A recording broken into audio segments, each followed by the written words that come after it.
Common fears are, I think, at least for me, what I learned is that um, when you are a creative, often sales is kind of like on the opposite part of the spectrum of like your personality type. You know what I mean?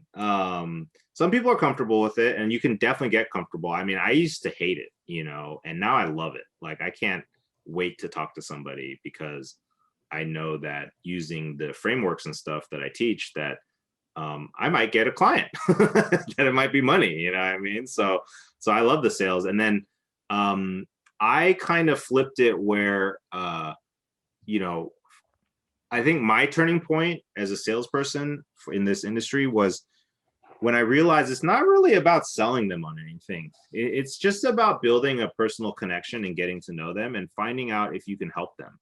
You know what I mean? And if you kind of have the attitude of more, again, being service oriented, where it's like, hey, I'm here to help you. And like, I genuinely care about how to make your business successful because it makes my business successful, then that changes the whole vibe. You know what I mean? Because I think in sales, it's taught to be like kind of goal oriented, where it's just like, oh, if you don't get the sale, it's a failure. You know what I mean? Or you got to close them, that kind of stuff. And I don't know if that works as well in our industry as creatives as it does like in maybe cars or real estate or something like that, which is more kind of zero sum.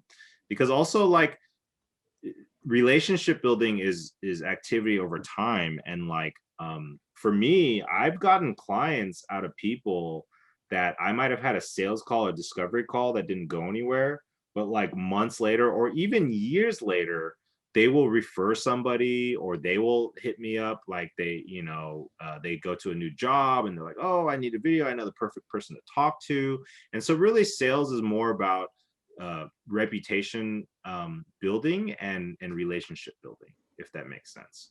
And so like, if you are talking to the right people and you are presenting the right attitude and the right um, solutions for them, it will turn into sales. You know what I mean? Like, that will be the natural result. Um, the worst times that I had were when I just really needed money. I just really wanted a sale. I didn't care who it was. I didn't care what the job was. And I think it changes the whole vibe, and it changes their perception of you. And then often it gets you put in a situation where you don't want to be in that situation. There's been plenty of times where I did a job for somebody just because I wanted the money or whatever. And then, you regret it because they might be a terrible client or something like that. But anyways, in the beginning, I think the main three fears I've heard from people that I talked to when I was building this course was just fear of rejection, fear of like bothering people, like getting inconveniencing them, and then also like fear of what people think about you. You know what I mean? It's like being like hyper aware about yourself and self-conscious. Um, so a couple things. Number one, uh fear of rejection. They're not going to think twice about you. If somebody says no to you, guess what they do? They go on about their day and they don't think about you ever again. So like, it doesn't matter. It's not like they go around and it's a bigger part of your day than it is theirs, right? So like, who cares, like, if they say no, in my opinion. Also, when it comes to bothering people, what I've learned, for when you're talking to business people, it is not a bother if you're offering them something of value. Like, that is what they're there for, is to grow their business or to be more successful. So again, if you're aligning with them and you're speaking to what they need and you're offering them solutions and you're being genuine about it, they will listen to you. You know what I mean? When they won't listen to you is when it's like, hey, I don't know who you are. I don't really care, but I got this video production company. Do you want to hire me for something? You know what I mean? Like, that's not going to work as much as, hey, what is your business? Why did you start it? What are your goals for the business this year? What kind of marketing has worked for you? Oh, here's some ideas. Here's another company that used video in this way that was successful. You might be able to use it for yourself. And now you're really speaking to them towards, the direction that they want to hear about. And fear about what they think about you, again, they don't care about you. I think that's a plus, because it means that if you talk to somebody and it doesn't work out, it doesn't affect your business at all. You know what I mean? Like on the initial outreach and stuff like that. So I just think that we tend to build up scenarios. I mean, we're always the center figure in our own story, right? So it always means more to us, like whatever happens to us. So I understand that. But at the same time, sales is about numbers, in the sense that, you know, the more people you reach out to, the more that you're going to get the success you want. So I take it as every person I talk to is a learning experience, good or bad. You know, if I fail, then I figure out why is it that I failed, or try to get feedback, and then I just use it for the next time, you know. But do you guys have any, I'm just curious, what do you guys have any, is anybody here that has kind of stressful relationship with sales, or fears, or kind of like resistance in themselves when they're trying to sell or thinking about selling?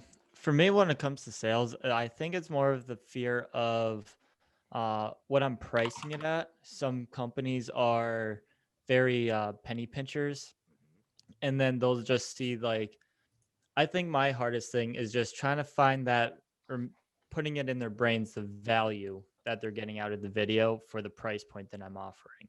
Yeah. And I think I'm just afraid of that for when I say the price, because when you start talking about money, at least in my experiences of growing up, when you talk about money, people get stressed out. And so then I have that fear of when money comes into play. Yeah, and that's a big one, and that's such a, it's definitely a big question mark for people. I totally felt that too when I was starting out. You know, but what I learned is that if you have a process set up ahead of time where, number one, if you're reaching out to them, you've already done the homework and you feel confident that they have money, right? Number two, if you're just cold talking to somebody and you're just meeting them, before you get to the part where you talk about the price of your services, you should be going through the whole checklist of getting to know them, finding out about their business, finding out if they have a marketing budget, finding out how much money they've spent. If they're coming to you with the project, asking them straight up, like, hey, like, what is your ideal budget range for this project, right? And you get them to talk about the money first in a way that you're not asking them to commit, and you're not really presenting your rates yet. It helps for you, because like, number one, it gives you intel on if they're worth your time or not, right? And then number two, like, often like it's just an easy way to segue into talking about your prices and stuff. So for instance, when I talk with somebody, even like big clients, like, you know, 6-figure deals or whatever, I just straight up ask them, I'm like, what's your ideal budget for this? Because I could work backwards. You know, if you tell me a number that you want to hit, then I can come up with multiple options for you within that price range. And now you're kind of collaborating with them, right? And it's not so much of like this stressful, like, oh, I got to present a number to you and see how you react. It's like, you've already told me the number and now I'm reacting to that. You know what I mean? So I do think as we go through the sales process, you'll have more confidence, because usually the numbers is the easiest thing for me to talk about now, because it's really more about getting to know them and then qualifying them and getting them excited about ideas. And the more that they're excited about what you could do for them, the less that they're afraid about talking about money when it comes to that. Because usually if they're afraid about that, that means either number one, they're broke, or number two, they just don't understand your value yet. And so they're not sure, they're scared to part with that money because they don't know what they're getting for it. You know what I mean? Yeah. That's a good question. I was gonna say, I will add on that based on I actually started doing what you recommended, Henry, when you said, like, you know, you work backwards. I actually started using that more, and I found that it actually does take a lot more of the pressure off me and puts it kind of, like you said, like in their ballpark to like throw out the number. Because yeah, especially when I say like, hey, like, you know, when we're talking about price, I'm like, I like to work backwards and figure out what your budget is and how we can make the videos fit within. And that way, if they say, you know, oh, I have a budget of $1,500, I know either A, they're not a client for me, or two, that maybe they don't understand like not only the value, but the process, and it can help me educate them on like why that's not nearly enough to do the job that they want. Exactly. And that puts And you in the like, driver's seat. and like you said, Henry, like maybe they'll throw out like, oh, we're thinking like 30,000. You'll be like, in your head, you're like, I was thinking 8. So this is great. But yeah, I found that it's definitely taken a lot of the pressure off, instead of being like, here's what I can do it for. You know, it's just saying like, what's your budget, and we'll work backwards. And that way I also feel like it makes them feel more comfortable.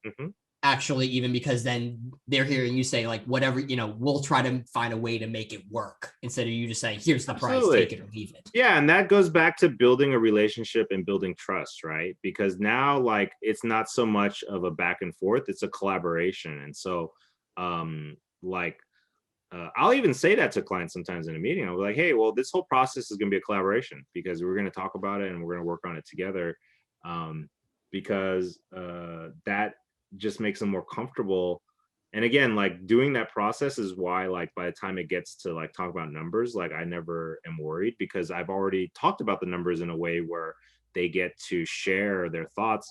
And you're totally right, dude. I can't tell you how many jobs that I made more money because I just asked them up front, how much do you want to spend? You know, like there was a startup that, you know, I talked with them. And the funny thing is as a favor, I had done them a very quick shoot. Like it was on the spot. Like I was already there with the camera, and they're like, oh, hey, can we just get this like thing real quick? And I was like, okay, whatever, I'll shoot it for you. And then I just shot for like 30 minutes or whatever, you know? And then like a couple months later, they hit me up and they're like, okay, we need a commercial now. And I was like, in my head, I was like, oh, these are the guys that had me shoot something for 30 minutes for free. And I was like, I don't know if these are my clients. And so I was like, you know, I was like, well, what's your budget? And then they described the commercial idea. And in my head, I was like, okay, I can't take less than 10,000 for this, right? In my head. And I was like, okay, well, what's your ideal budget? And they're like 20,000. I'm like, I could make that work. And I was like, let's talk about it, you know? And so that was the job where, you know, I spent 7,000 and made 13 grand off of one job, where I literally would have made 3 grand off of that job if I had stuck to the number that I would have presented. You know what I mean? Right. So that's why I don't like, even if they won't tell me a number, I ask for a range. I'm like, okay, well, give me a range. Like what's a low and a high, right? And you really want to get that intel from them. And then you could use variable pricing by giving like package options to further make them comfortable and further keep you from getting locked into one price, right? Because then you can say, oh yeah, well, here's a low, medium, and high pricing based on what you talked about. But we should probably talk more about what you want in the project to figure out where that should land. Or again, if you have a number that you like, then we can work backwards from there, you know? Yeah. Cool. Yeah, definitely made a big difference when you told us that, you know, just ask them flat out and say, we'll work back, you know, we work backwards and make it work, you know, fit within your budget. That took so much of the pressure off and made it so much easier to talk to people about budgets. Oh, absolutely. And there's a new thing coming, like kind of relatively new, which is performance marketing, which is basically like saying you charge a minimum up front and then like you take a percentage of the sales on the back end. This is something that's been growing a lot with like Facebook advertisers and stuff. And even the company that runs my ads for my course, you know, they just charge $500 a month for the maintenance, and then they take like 10% of the sales. And so it's like really low risk, you know, but they can make a lot of money if they pick the right client and they do the right things, you know. So that's separate. But any other fears that you guys have before we move on? Is it pretty straightforward? Okay, so let's talk about the sales process. Basically, it's very simple.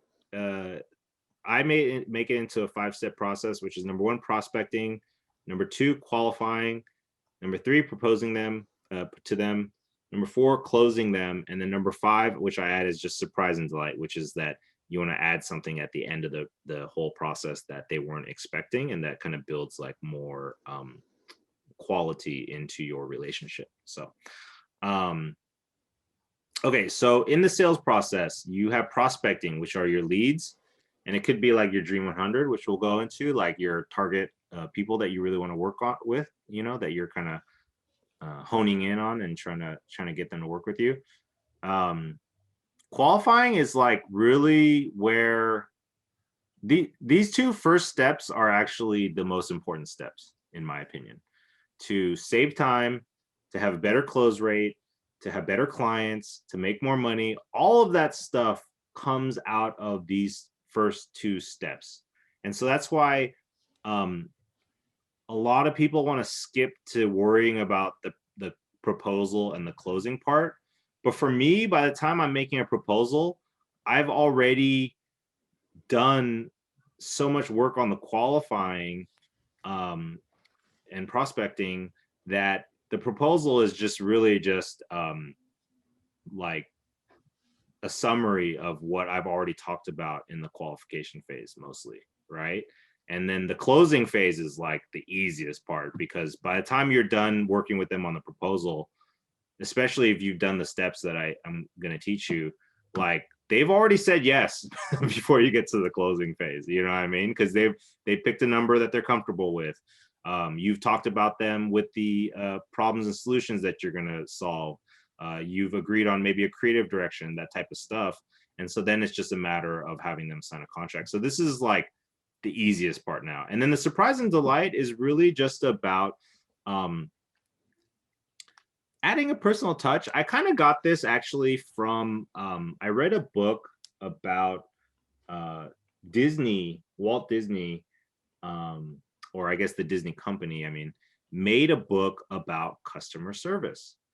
And Disney is famous for their level of attention to customer service. Like they are maniacs about it. Like for instance, one little detail is like when you go to Disneyland,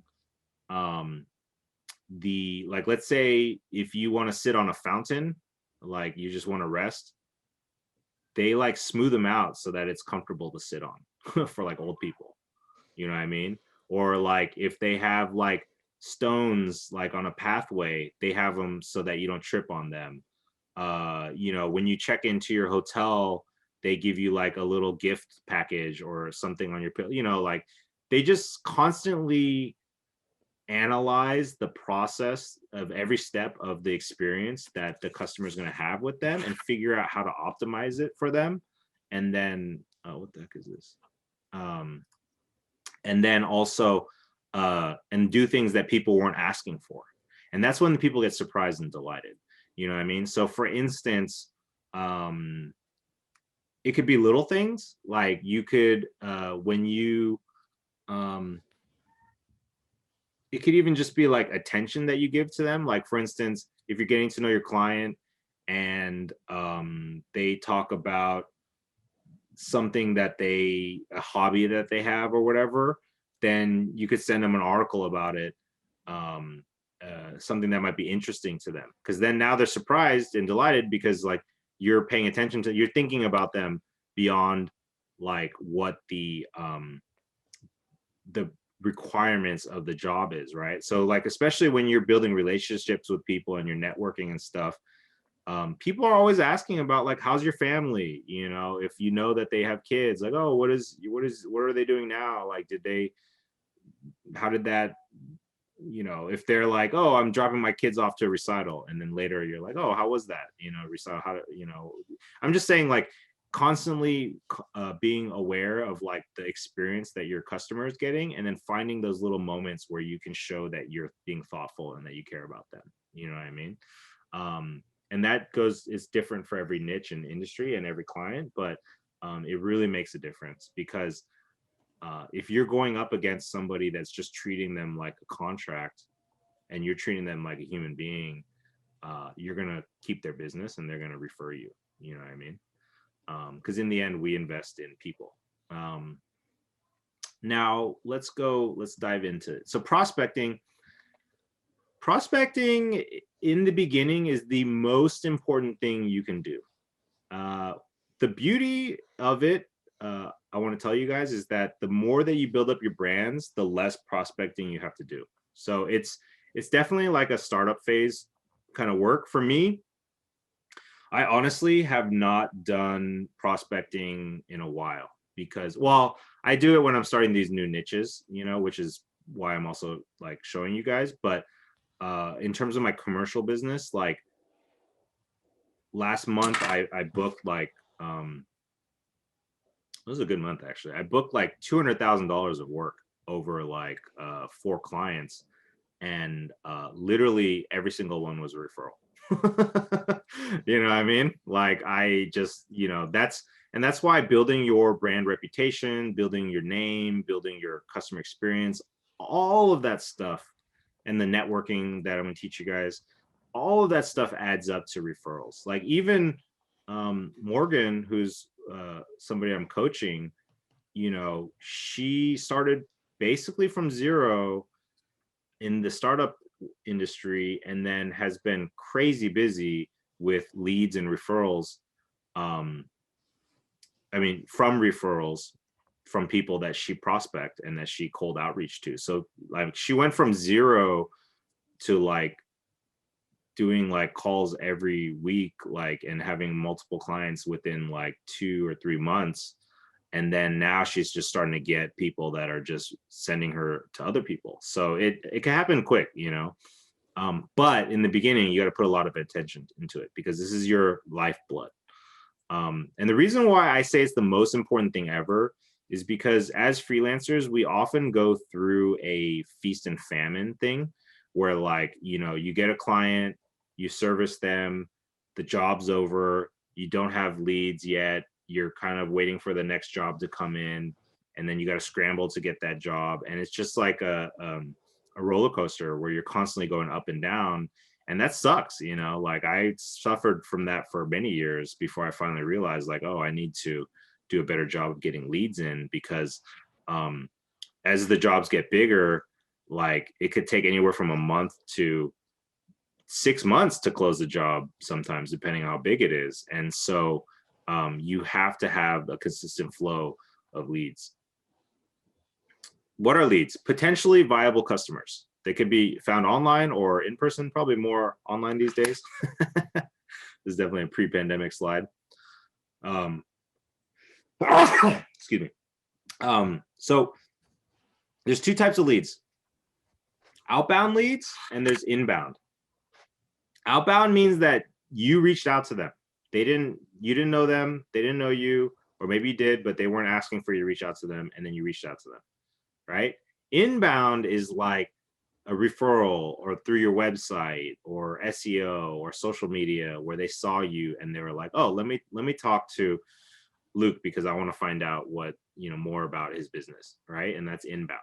So I always tell people, when it comes to inbound stuff, you can go ahead and screen them and then take whatever clients you want. But really, when you have to decide what to do with your day, you're going to be doing all outbound work. And so you had to figure out what it is for, that you're doing with your outbound work. So you're basically calling, emailing, texting people in your niche.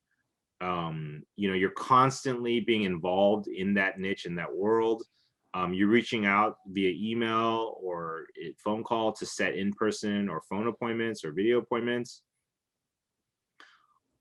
You got to be proactive. And this is really an important skill set to learn. And the reason why is because it will make you better in business for the rest of your life. You know what I mean? Like all the skills that I learned the hard way over the past 10 years are skills that I get to use forever. You know what I mean? Like you only get better at it. So you have to have a mentality of a hustler, which is a hustler is always on the lookout, always working, always talking to people about what they do, always finding out what other people do, and just really trying to stay moving forward. You know what I mean? So I just say ABL, always be looking, you know, for prospective clients or people who could refer customers. So, you know, if you get to know somebody and maybe they're not your client, but they might know people that they could refer, then you tell them, like, this is what I do and this is how I help people. If you ever know anybody, like, let me know, you know, I could, and you can offer referral fees too. Now I say start with outbound first and work to inbound, because to be honest, you're not going to, when you don't have a reputation, when you don't have a Rolodex of clients that you're servicing and stuff, you're not going to have as much inbound work, right? You're just not. And so you have to spend your time going out and getting people. Now inbound is the opposite. People calling you, you're getting referrals, like I said, or they're booking through your website or ads if you create. But it does take time to build up. And, again, the good news is that after you've really mastered the outbound process and you have like a lot of work coming in and workflow, then the inbound becomes really easy. But too many people depend on inbound.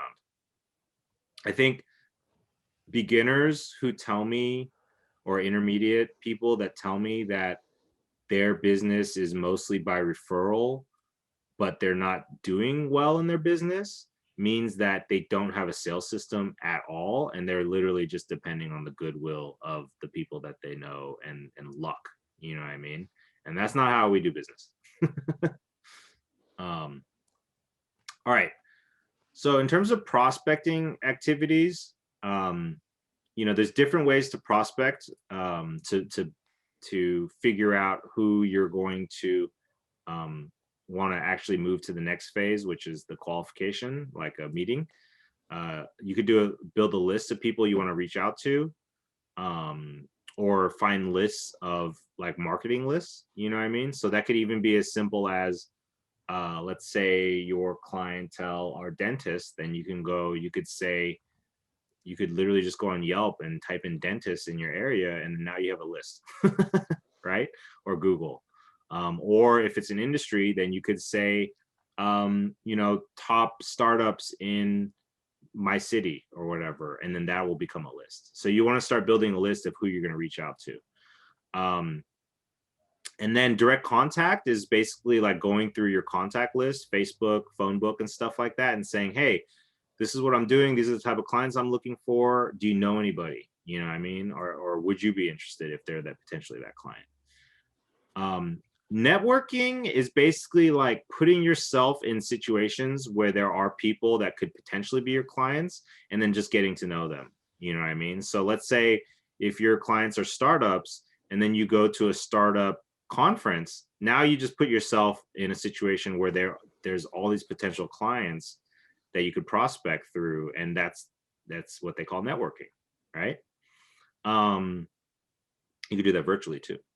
And then advertising is another way to prospect. So if you have a budget to do ads, then you could just run ads to like a specific set of people, and then whoever responds, you just prospected them because you spoke to them directly. I mean, through your message in a way that is directed towards them. Any questions so far on these? Good. All right. So also the Dream 100, I think, is a really cool tool to have in your kind of prospecting playbook. A Dream 100 is literally just 100 people or businesses or brands that you want to work with, right? That is in your niche, that would make your career level up either in perception or in, portfolio or in income. I have a worksheet in the course which goes over it. I stole this from Russell Brunson, who runs ClickFunnels, and basically it is very, very simple. Let me pull the worksheet just for you guys. 100. Okay, I'll switch. Oh, that's interesting. Okay. So in the course, there is a Dream 100 section in the sales, and there's a Excel document that you can use as a template. It's like ridiculously simple. You could just make it in Google Docs too, but you just use this. So basically, I divide my Dream 100. I modified it a little bit from Russell because he just said find 100 people you want to talk to, but I kind of actually created categories for it, so it makes more sense.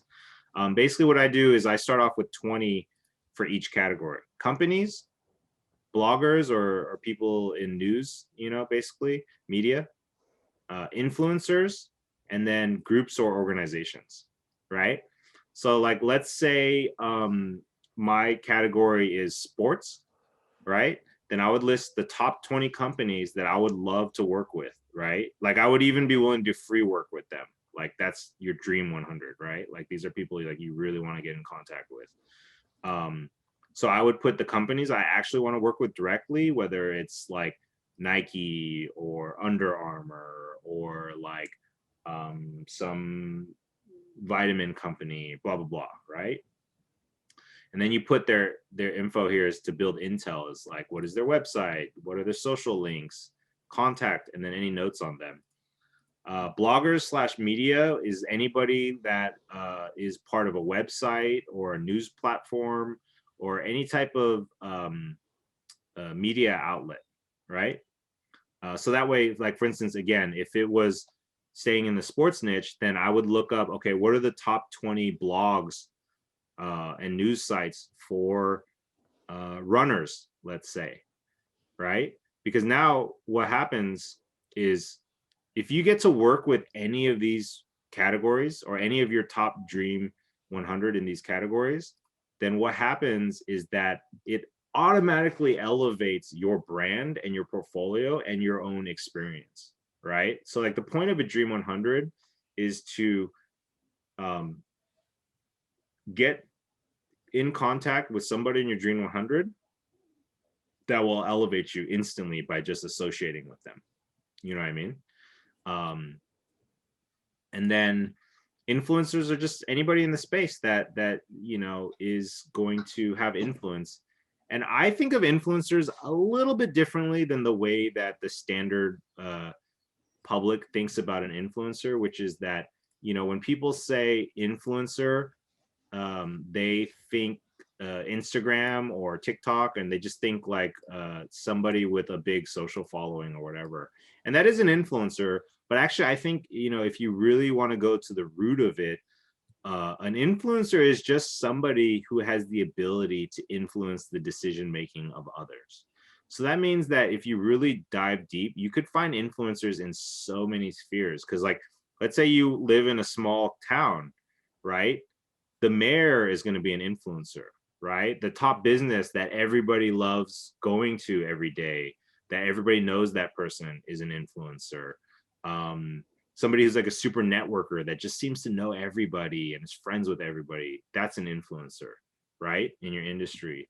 So you definitely want to think the town drunk, you're so funny. He is an influencer, you know, if you want to sell alcohol. But in all seriousness, like anybody who has the ability to help other people make decisions is an influencer. So that's why you want to think very deeply about which influencers you really want to connect with, because it's not just about social media presence or whatever, you know what I mean? Not that that's bad, I'm just saying like think deeper, you know, because if you're, let's say you're in the startup world, maybe somebody doesn't have a social media presence, but they're like the top mind in AI, right? And then all of a sudden, if you work with them, you get instant credibility from everybody else who knows who that person is. You know what I mean?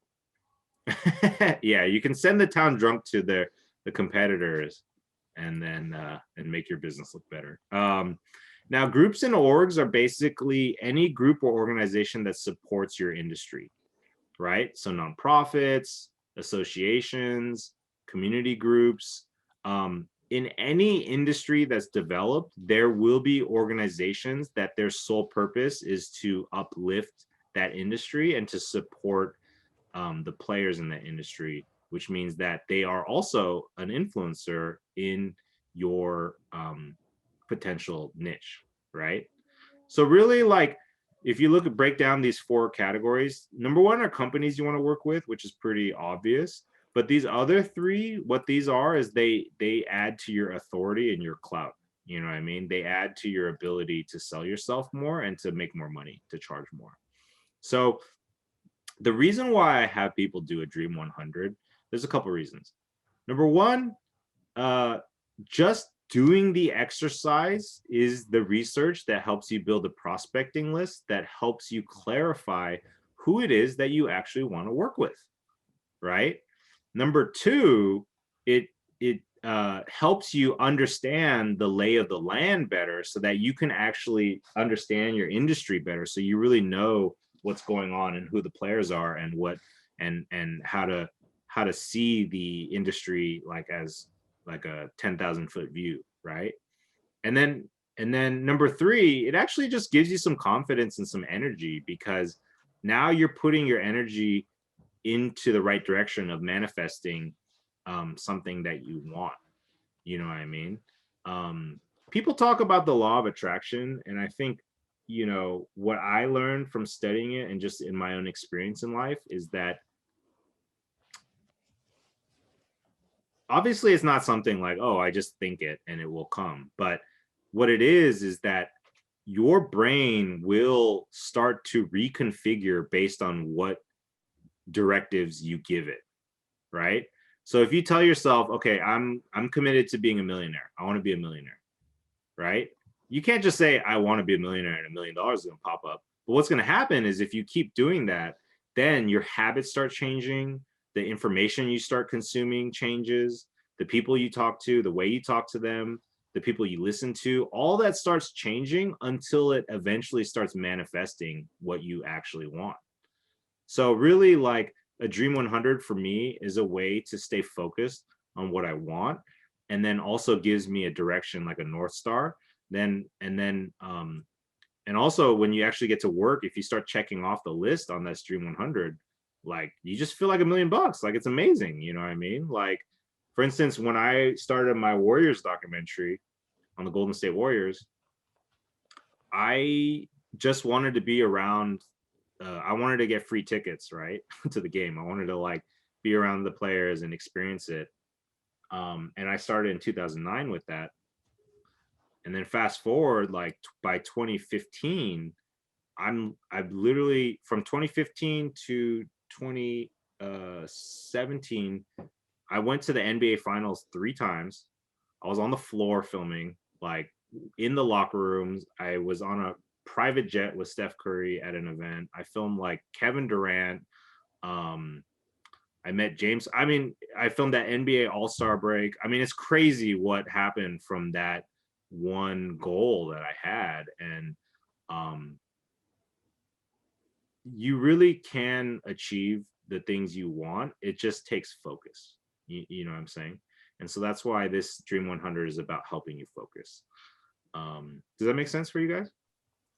Okay, good. Yeah. Definitely this is on the action items for you guys, is do your Dream 100 for the next week, because I really want to know for you guys, what is it that you really want to do with your business so that we could actually figure out how to get there, you know?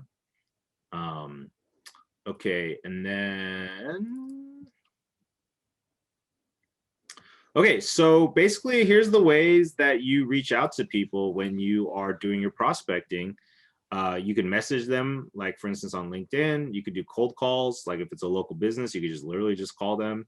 You could do emails. You can talk with them on social media, like through interactions on their wall or whatever. You could DM them. You could even send handwritten notes and letters if you have like mailing addresses and stuff like that. That's actually pretty successful sometimes. You could do things like, I know some people will do video business cards, you know, or you could just reach out to your friends in your network.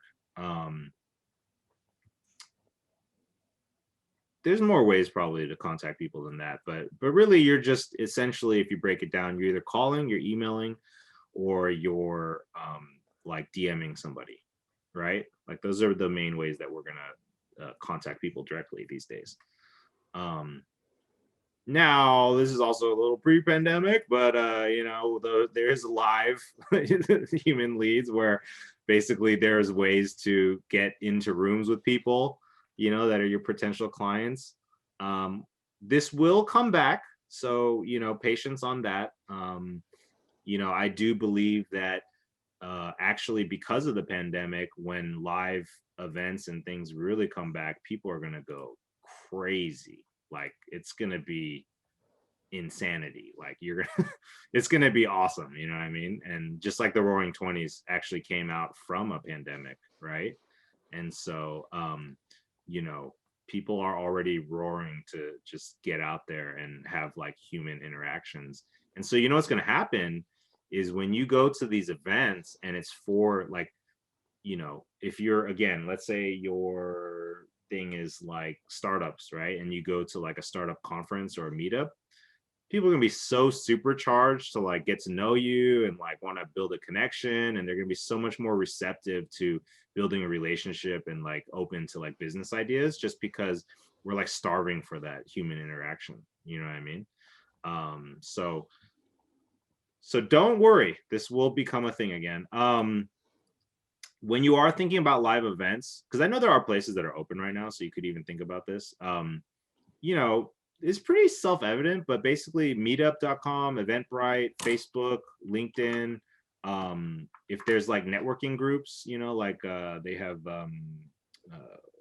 what is that one that everybody uses? I'm blanking on them. It's not the Chamber of Commerce, it's the, I forgot. It's literally like just a networking group for networking. There's strategic partnerships where like you could reach out to people that are in adjacent industries where they or services where they help the same clients as you. And then you can even do things like volunteering potentially, depending on your client base, you know. Now advertising is paying for leads, basically, you know, pay-per-click for marketing through Facebook, Instagram, Google, LinkedIn. You know, when I started out, I actually used Craigslist. That was actually literally where I started out, by just putting up posts saying, hey, I do video production. If you need a commercial, like, let me know, you know. But you could actually reverse this where you could, if depending on your niche, if people post in Craigslist on that niche, then you could actually reach out to them and say, hey, like I saw your posts. I checked out your business. If you need help, I can do this, etc. You know. Now, one thing that's important when you're getting the prospecting phase up and running is having a CRM, okay? Customer relation management, right? So the reason why is that the more that you work with people, the more that, I mean, the more that you're reaching out to random people, the more that you're going to forget who you talk to and why. And so you really need to keep notes, because I actually fucked up a discovery call recently, because what happened was I had set up so I was looking for like in the startup niche for some case studies, and then a friend referred me to him. And then I was just so like busy that you know, I wasn't prepared. And when I got on the call with him, I realized I didn't know anything about his business.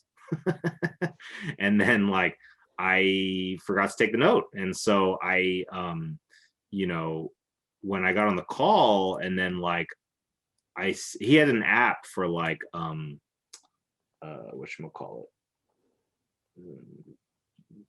it was for fitness instructors to basically manage their clients, you know what I mean?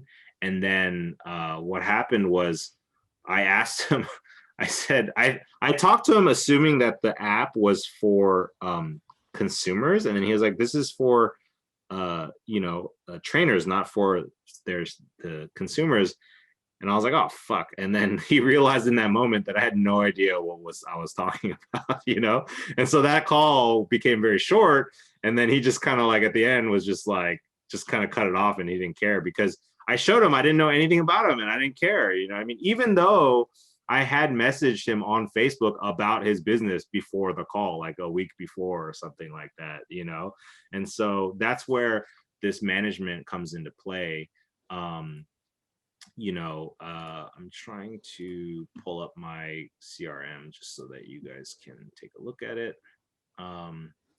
So easy way is to just start a spreadsheet, to be honest, where you're just like, you know, keeping track of who you reach out to, what was said, and then what the next action steps are. Is really the only thing that you need to focus on. But let me just log into my. So I use HubSpot because HubSpot is great because they have a free option where you basically get you get to do the notes part, and there's, you know, keep track of emails, and then like basically it has a feature for Chrome where if you install the plugin, then it will actually tell you if somebody has opened your email and read it. So that's actually a really valuable tool, because then you know if you're wasting your time or not with somebody. You know what I mean? Is HubSpot a website? Because we still just see the presentation. We don't. Oh yeah, no, I'm pulling it up right now. Oh, okay. I'm trying to get it up so I can show you. But basically, yeah, it's super useful. I mean, because sometimes you send an email and you don't know like if they even read it or not, and then it becomes a little bit like stressful. But you know, if you know that they read it, then you could do like a little follow-up, kind of like innocently, or you could be like, what the fuck? Why didn't you answer my email, motherfucker? No, I'm just kidding. Don't ever say that. I actually just installed a, I don't remember which one it was, but it was the free version doesn't have the watermark, but also, yeah, whenever I send out an email, I get a little notification of like, so-and-so at this email has opened your email. So right.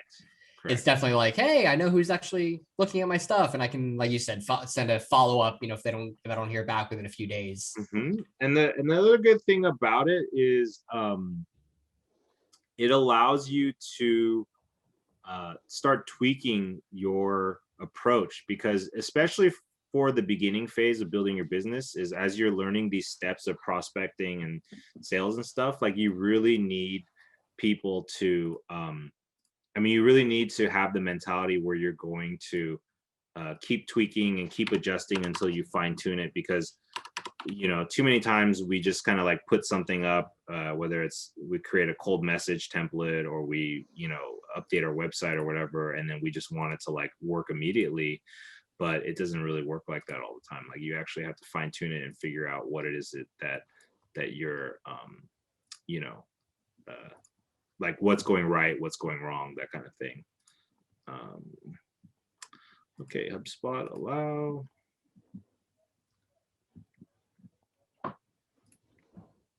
Huzzah, establishing connection, sending a test email, verifying connection. Okay, done. Okay, so let me share my screen. Okay, so wait, hold on. Make it simpler. Okay, so here, like you see, I have an inbox, right? And then there's a little plugin here. Up here is the HubSpot, the Chrome extension. And then you just log in, you create an account on HubSpot, and then you install the Chrome extension, and then you log in.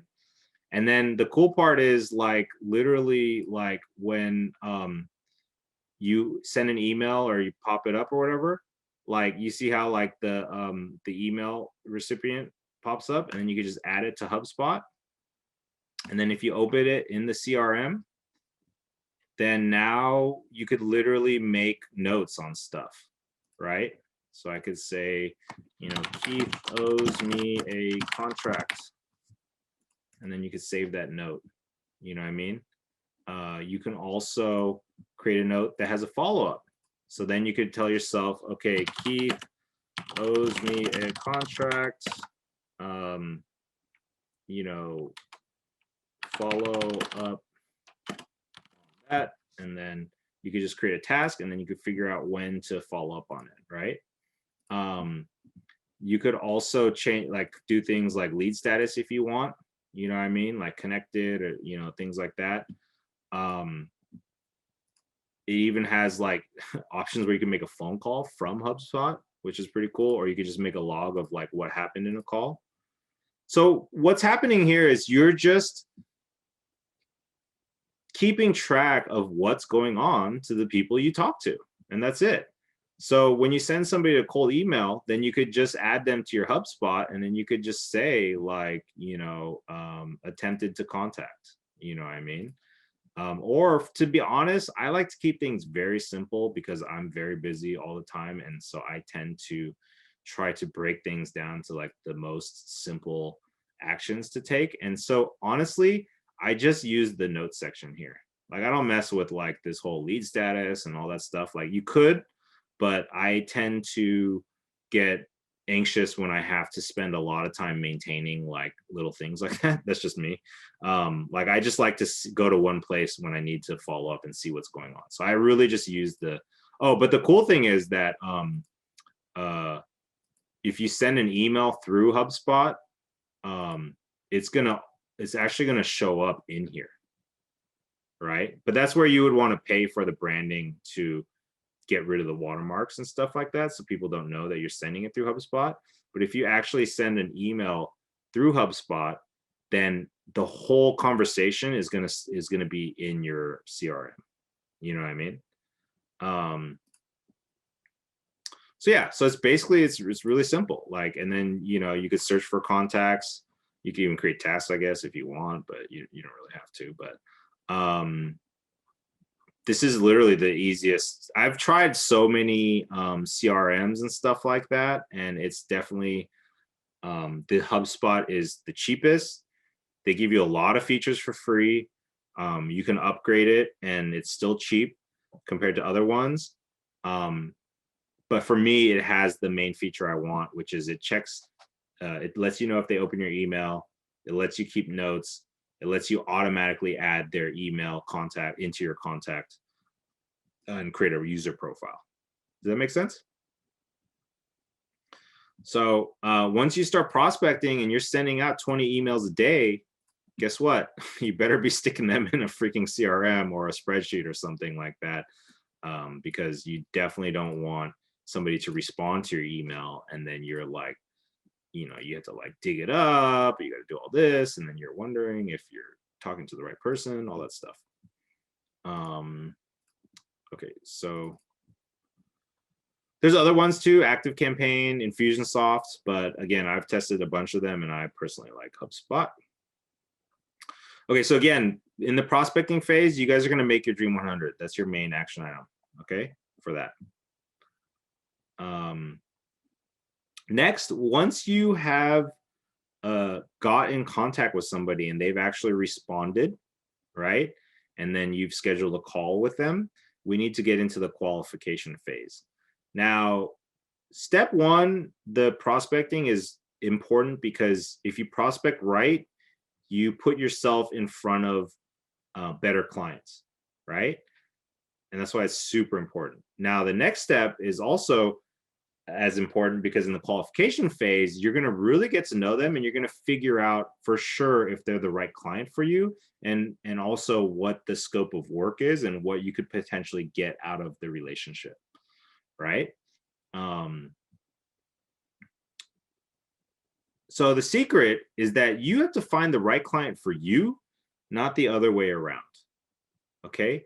Even if you're a generalist, you have to have an idea of what the right client is for you. Maybe they have a minimum budget of a certain amount of money, or maybe they're doing a certain business in a certain way. Like I know some people are very mission driven where they want businesses that are like, good for the planet or that type of stuff. But the point is you have to figure out what the profile is of a good client for you is, not the other way around, because there's too many clients out there and there's too many, and there's a lot of marketers and videographers and stuff like that. And so in the end, you just want to learn to stick with the clients that are good for you,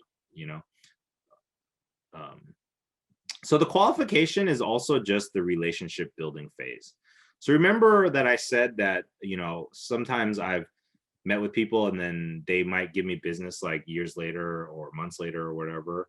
That's because I built a relationship with them, right? Like it wasn't like, you go to a restaurant and somebody serves you and you don't care about them when you leave.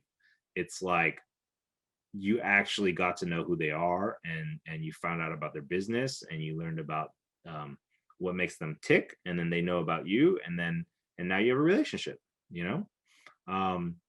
So the way that I do the process is introductions, getting to know them, asking questions about their business, validating their, you know, their ideas, or their needs, giving them suggestions potentially on how you could help them, and then create some sort of FOMO at the end, which is really like, I like to summarize and entice it. So basically, the way that I would do like the introductions is, uh, in general, you want to try to control the conversation as much as possible. In the beginning of the first half of the conversation, they should be doing like 80% of the talking. And in the second half of the conversation, you should be doing 80% of the talking, right? Might not be half and half, but the reason why you want them talking first is that, number one, it gives you time to process who they are and to figure out what the right approach is with them and what makes them tick. And then number two, it shows that you're in control of the whole process from the very beginning. Clients feel more comfortable giving you their money if they feel like you are in control from the beginning, because they just want to give their money to somebody that's going to make it grow for them, right? Like it's just going to make it happen. You know what I mean? So in the introductions phase, I just, you know, want to get to know them. I might ask them where they're from.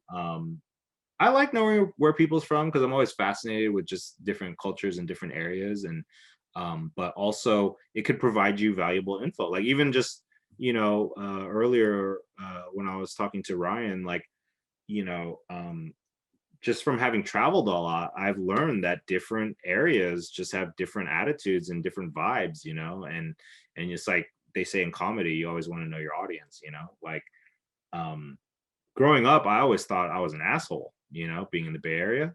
And then I went to New York for a month and I was like, I'm not an asshole. I just say what I think. Like, I just, you know, share my opinion, you know, like I'm not trying to offend people, but I'm also not afraid to say what I think. And so I fit into New York, like the East Coast, like very well. So when I meet East Coast people, I have kind of an affinity for them because I know that I could be my unfiltered self and they're not going to be offended. You know what I mean?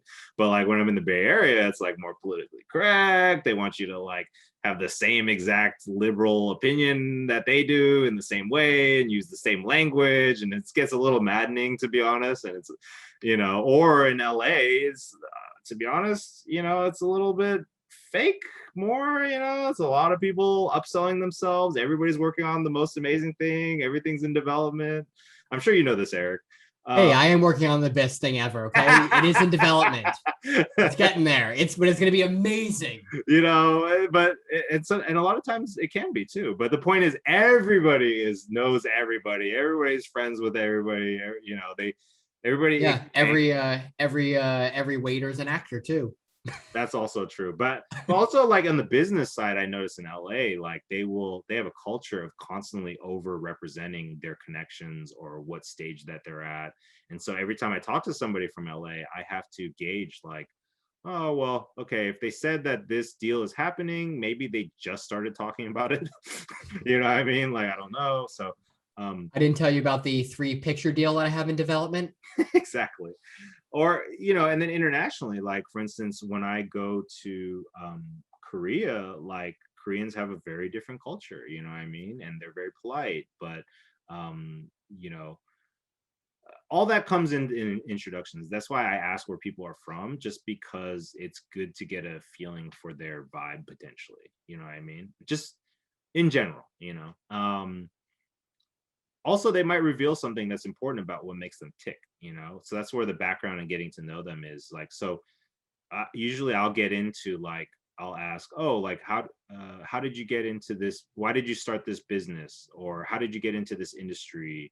Or how long have you been at this job? You know what I mean? And then they'll tell you like, oh, well, I started, you know, I was in accounting for 6 years and I got sick of it. So then I went into fashion and now I'm a fashion marketer. And you know what I mean? You just want to get to know them personally, because the more that people tell their story, the more that they're going to start liking you, even if they don't know who you are. That's just the nature of human psychology, you know what I mean?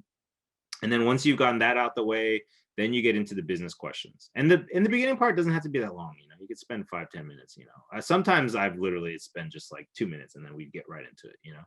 But you know, the business questions are really important in terms of learning everything you can about how their business got to where it is, what their you know, um,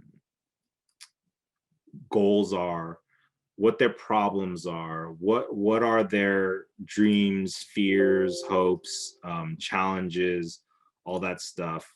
And then you know, tying that into the current moment that you're talking to them, which is like, why are they talking to you? Why are they reaching out to you? Or if you're reaching out to them, is there something happening in their business or a phase that you can plug into and you can expand them, whether they have a you know, a campaign going on, or a you know, a milestone in their company. You know, that's all like super valuable. So one thing I want to show you real quick, actually, before we get too deep into the business stuff, is in the course, there's a section, bonus cheat sheet to understanding people. Basically, you know, I literally made this myself just from my own experience of working with people and studying psychology a little bit. Before I went into video, actually, my parents were scared about me being broke and hungry. They tried to convince me to get like a normal degree. And so I picked psychology for some reason. I think I'm fascinated with psychology.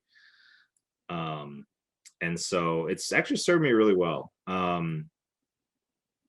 Now, these are just some areas that you can identify in a person when you're talking to them. And then it'll help you build a connection. Okay. So number one is like, are they extroverted, outgoing, or introverted?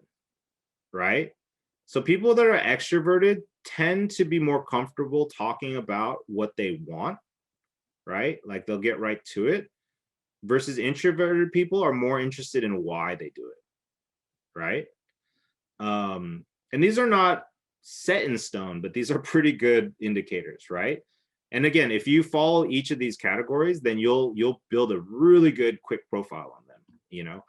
And then in terms of their energy level, is like, are they patient or are they impatient, right? Because some people, like, I'm more impatient, so I talk faster, I get to the point quicker, you know. But sometimes I'll talk to people that they're much slower, more patient. They take more time to speak. They think about what they're saying while they're saying it, and they're more focused on building like a deeper connection, right? Now, attitude is also really important. Like, are they direct or indirect? Like, this can be culturally, this could just be a personal thing. It could be, you know, what area they're from. But direct people, you want to speak about the benefits they're going to receive, because that's all they care about. You know what I mean? Like, I had a call, actually, somebody that was interested in my coaching. And then he scheduled an appointment and I called him. And the first thing, as soon as I was like, hey, how's it going, Henry? Blah, blah, blah, he's like, hey, let's cut to the chase. How much is this going to cost? And I was like, it was like literally what he said. And I was like, I just laughed and I was like, hey, you're from the East Coast, huh? He's like, yeah, how'd you know that? And I was like, I just had a feeling. And then, you know, and then people who are indirect, they want to know more about, you speak more about the process and you ask them questions so they could be involved. You know, they probably have to know more before they make a decision, you know what I mean, about the actual process to getting there to the end result. Now, centeredness is also a really important part about somebody's personality. Are they more self-centered or are they others-centered is what I call it, right? So for instance, if they're more self-centered, then you're going to talk about more how they're going to feel after they win, right? Like after you get your $100 million in sales, you're going to be a unicorn, you're going to feel amazing, you know what I mean? Like, if they're more less self-centered, then they're going to be more motivated by saying how their customers are going to feel after this project is done, right? Like, your customers are going to love the brand, your customers are going to, you're going to have more deeper relationships with your customers, things like that. Also, which is somewhat similar to the introverted extroverted, is like data versus emotion. Like, are they data focused or are they emotion focused? So when people talk, are they speaking more about like measurable things, right? Like, especially like in the startup world, people are just only talking about data. That's all they care about, to the point where it's like not human, right? Like they just only care about the numbers. Everybody's a number to them. They make all their decisions based on that. But then other people who are more emotional, they are more focused on, you know, the feeling they get doing something, or that they could give other people. And also you could talk about like how they're going to feel after the problem is solved, right? Uh, and then practical versus dreaming. Like, are they really practical? Like they're really focused on the nuts and bolts of things and they only care about the process, right? Or are they more dreaming, where they don't care as much about what it's going to take to get there, as long as they get there? Like they really care about the dream, right? Like, so then you want to, in that case, you know, if it's practical, then you connect your solution to their immediate needs, which is like what is going to happen next for them, what is the process going to be like. Versus if it's dreaming, then you're going to be pitching, you know, how your solution adds to their future and the opportunities, and you're painting like a picture of what could happen when you work together. You know what I mean? So this is also why I say you want to get to know them first by letting them talk in the beginning. Because for me, I'm kind of mentally just cataloging all this stuff when I get to know somebody, and then I kind of work off of that. Now there's also okay, and then there's a download in this qualification phase, which I will share this folder. There's the cheat sheet to understanding people. There's common objections. There's a customer avatar survey. There's discovery questions, which I want to get to. There's a whole bunch of things I threw in here that is very useful for you in the qualification phase. So I definitely suggest diving into each of these documents to really start learning, you know, how to qualify people. You know what I mean? So let me share an example of qualifying questions. Okay, so why did they start their business? What are their goals? Why do they need the video? What are they trying to accomplish? Is it brand awareness, sales, or leads? You know, sales means that they want sales immediately. Leads means that their product or service probably takes more time to get a sale, so they just want you to put them in contact with the right person, right?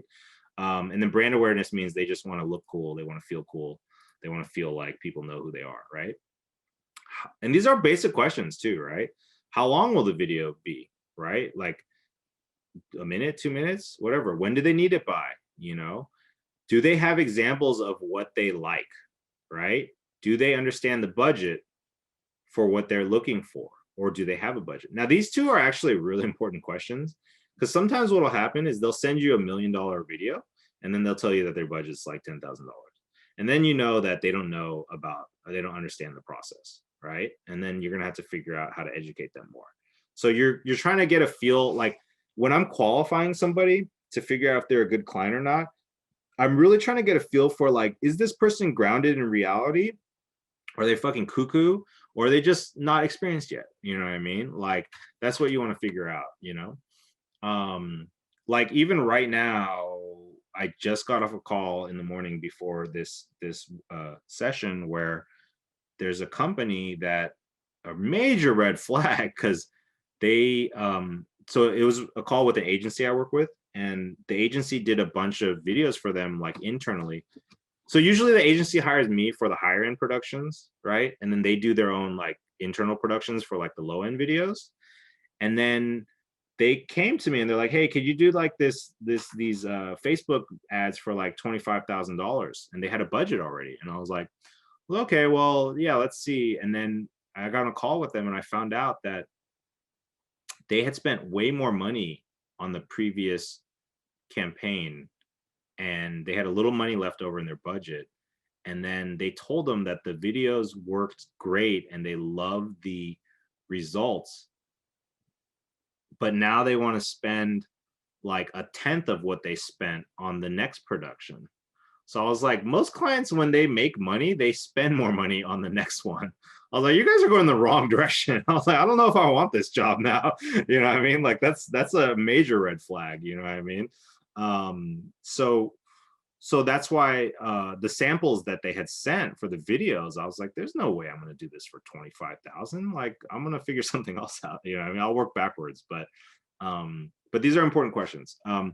Also asking them, how are they going to promote, often is a come to Jesus moment for your client.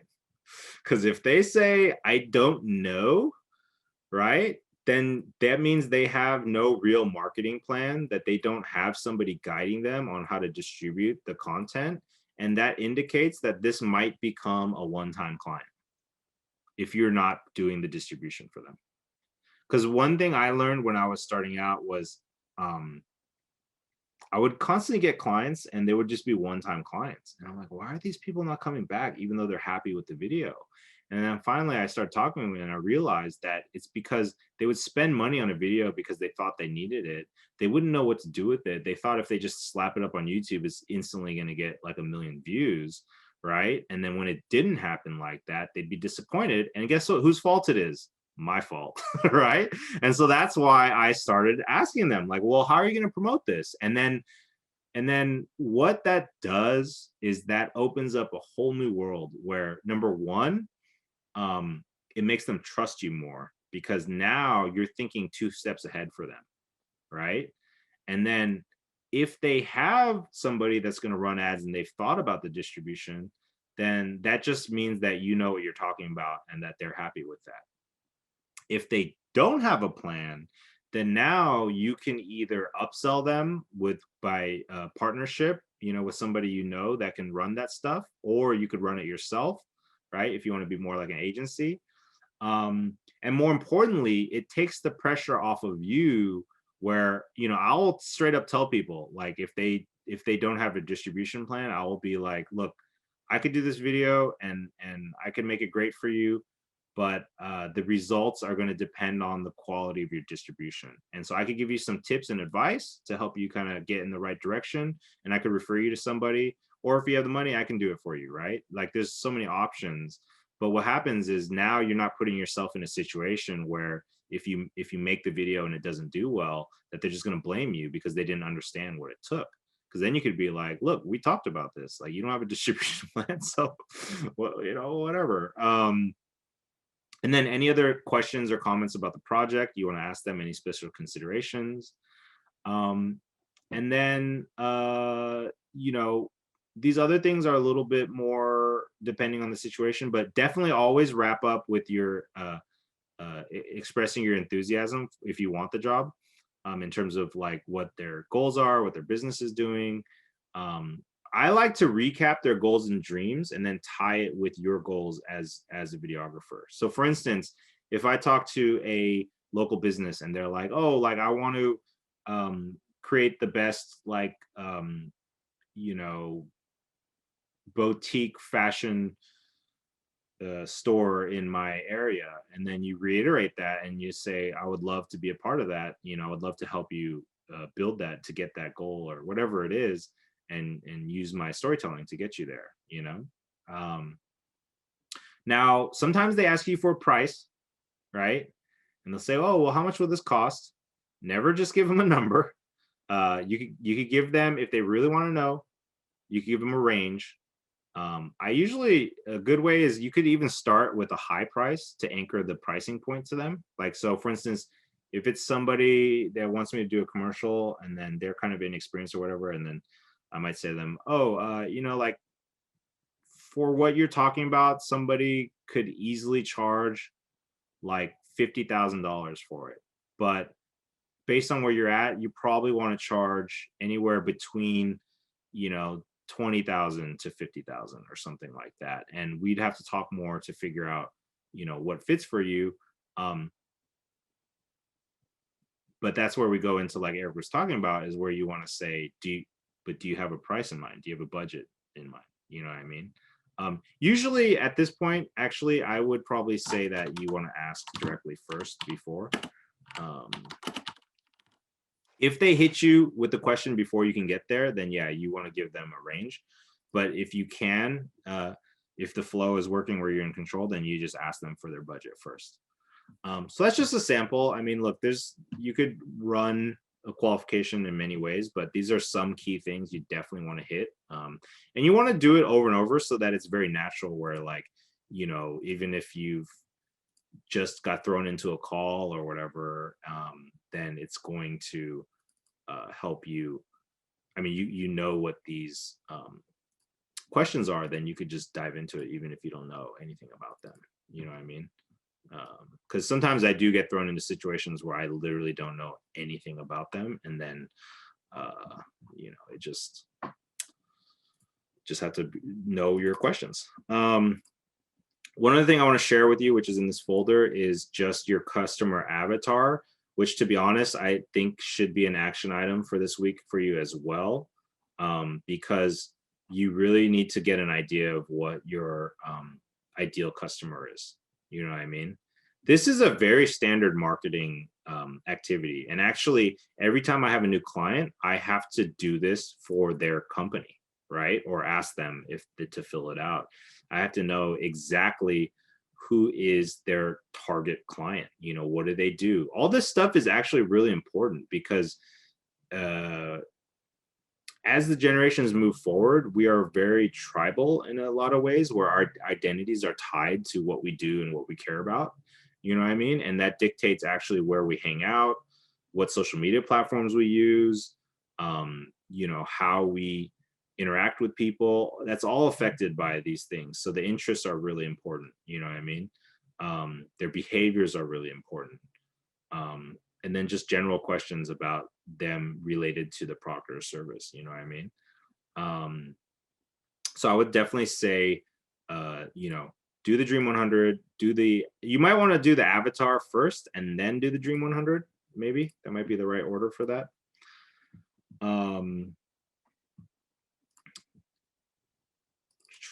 Okay. So now the way that I build FOMO is I summarize what they said, the key points about what they told you, based on like their dreams, their goals, their challenges. Because if you summarize it, even if you're literally just repeating what they told you, but it's at the end of the conversation, they're going to have so much trust in you because you've been listening to them. They know that you understand them.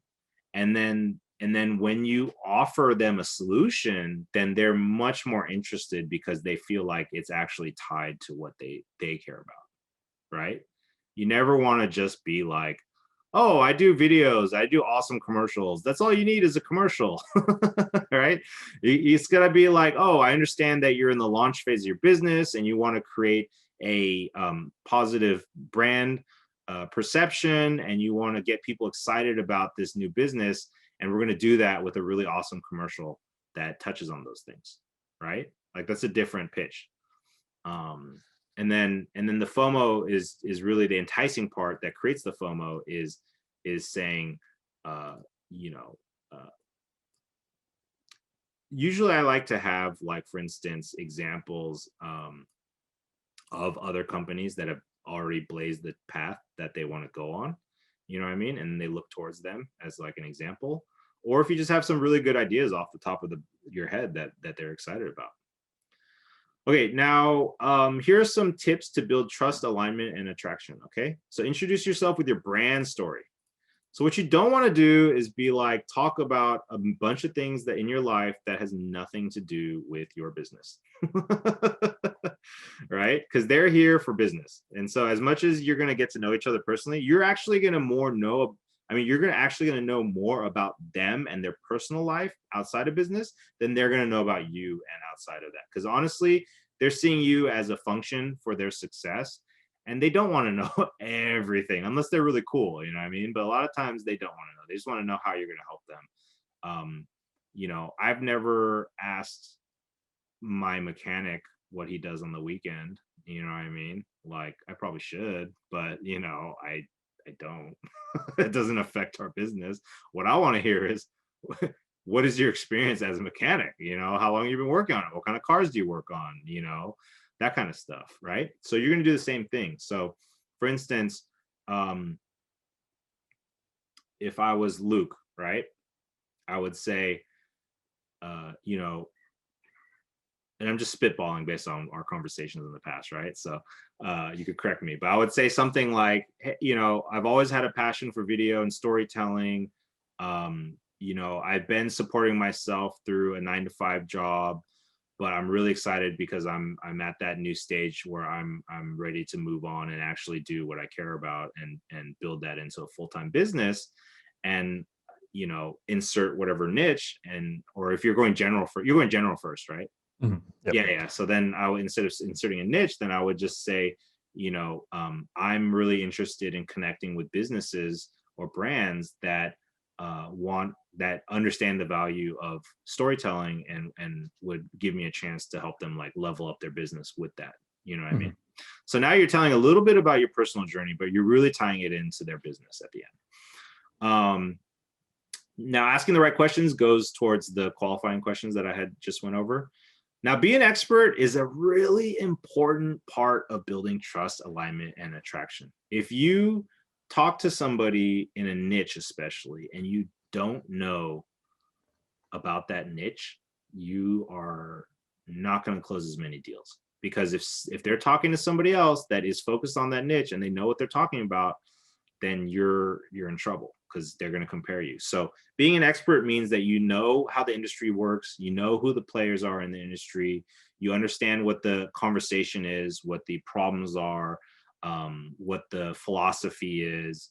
And that is going to happen if you listen to podcasts, if you read articles, if you watch YouTube videos and you really dive in. Like if you're picking a niche, you do need to commit. You need to make that part of your understanding, so that way when you talk to them, if they throw out a casual lingo or a word or something, then and you know it, then they're going to trust you more versus if you don't know it. So for instance, way back when I was first or kind of in the middle of my journey, but when I was really first starting to really level up and like getting in front of people that were like really high net worth, you know what I mean? I remember I was at this conference and then I hit it off with this guy that was like an investor, and we ended up after the conference getting dinner together, you know, and you know I'm really like building a great connection with him and really learning about his business and figuring out a way I could work with him. And then the part that got fucked up was he was like talking about something and then he used the word KPI, which is key performance indicator. And I didn't know what that was. And I was like, what's a KPI? And he kind of paused. And I could tell by his reaction, like, it was like so basic. It's like if I came to you and I was like, hey, let me be a cameraman for you, Josh. And you're like, okay, cool. You know, what kind of camera do you have? What frame rate are you shooting? What's a frame rate? Like, you know what I mean? Like that reaction that you had just now, that was his reaction, right? But more sad. And then he was, you know, would you hire that person to do that work for you if they didn't know? Hell no, you know, like if they're like, what is ISO? Is it which direction? What faster shutter if I need more light? It's like basic shit. And so that's when I realized in that moment, I'm like, damn, I'm trying to present myself as an expert in the startup world, but I'm not a fucking expert. I don't even know the basics. You know what I mean? And so then I really started diving in and learning the actual industry. So now when somebody says KPI or anything like that, acronyms and shit, because any niche, they always have their own vernacular. I don't blink twice, you know? I'm just like, yeah, okay, yeah, what KPIs do you want? You know, is it fucking growth? Is it sales? You know, blah, blah, blah, you know? I just roll with it. That builds trust. Also, you want to know your impact. So this is a part where I feel like a lot of beginners have trouble conveying their value to their potential clients. And so you really want to learn like how to explain how your services are going to impact their business. So for instance, if it's like let's say like a B2B software company, then I might tell them like, look, we're going to create some testimonial videos for you. And these are really important because the testimonial videos will help you convince your clients to go with you and save your sales team time, because instead of answering the same questions over and over again, they could just see the testimonials. And then now they're going to move on to the phase where they could just, you could start talking about the actual, the next phase of the sales process or whatever. And that's why a testimonial video is important for your business. You know, it saves you time and money. So that's impact. And then if possible, develop a shared point of view, right? Like that builds trust and alignment too. Like if you can find the things that are you have in common, whether it's values, philosophy, perspective, you know, approach, even just like hobbies and things. I mean, it was funny. I got on a call with this guy and he was like, I think I told this story last week, but I don't know, or last time, but he was like, are you a soccer fan? And I was like, thinking in my head, I was like, well, yeah. Like I played soccer as a kid, but I don't watch much these days, but I guess I could say I'm a fan. And I was like, yeah, I guess so. And he was like, what's your team? And I was like, oh, fuck. And I was like, and so the first one that popped in my head was Man U, you know, because I was like, my wife is a fan of Man U, so I guess by default I am a fan of Man U. And then and I was like, Man U, and he was like, oh, that's perfect. We're gonna be best friends. Like that's my team. And I was like, oh fuck, score. Good thing I didn't say Barcelona. And so all of a sudden for the rest of the call, he was like super like relaxed and comfortable and stuff because soccer was such a big part of his life, you know.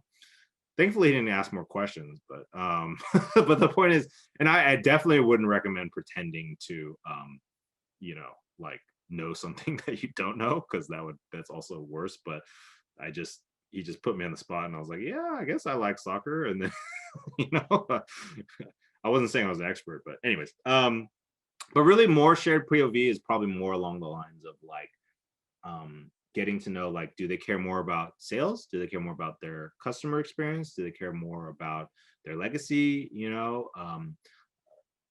somebody that one of my students he's pitching a big company where the marketing director is actually the daughter and the father built the whole company. And it's like a really big global brand. And so one of the values that I identified is that there's a family legacy.